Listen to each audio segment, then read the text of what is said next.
Elle me disait aussi, j'ai beaucoup pleuré, mais ça va mieux. Ça, c'était quand j'étais à Marbella, hein. Ouais. J'ai eu la chance de lui faire une interview dans la villa. Elle me disait, j'ai beaucoup pleuré, mais ça va mieux. Je flanche parfois, je pleure encore parfois, mais c'est beaucoup plus rare. Mm. D'où le fait de sa crainte et de sa peur de te voir arriver. Est-ce que tu peux comprendre pourquoi? C'est normal parce que Sabrina et moi, on a eu une relation un peu spéciale. On était énormément amoureux.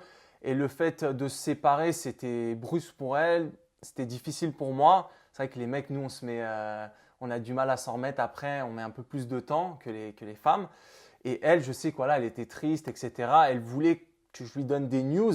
Et c'est vrai que moi, je lui ai pas du tout donné de news. Et je pense qu'elle a vraiment mal pris. En fait, ce qui lui a fait le plus mal, c'est peut-être le fait d'avoir une coupure très brutale, Voilà, ouais, d'un hein. coup.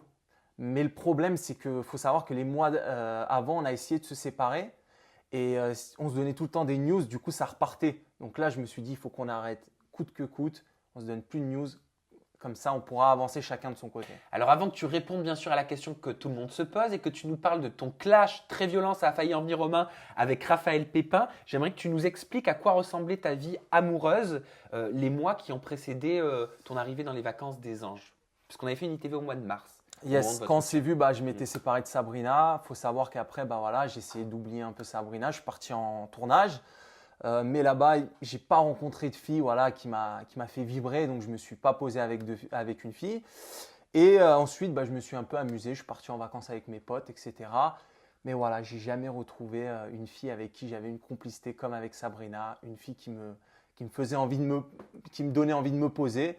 Donc, Et tu as dû en rencontrer quand même. Je veux oui, dire, bien sûr. t'es pas un moine. Ah non, je suis pas un moine. Et puis, Tu restes un homme, célibataire, eh beau oui, gosse. j'aime bien sortir, j'aime bien faire la fête, j'aime bien boire. Et donc, voilà. Donc, j'ai rencontré plein de filles, mais pas la bonne. Et tu le vivais comment ce célibat, très honnêtement?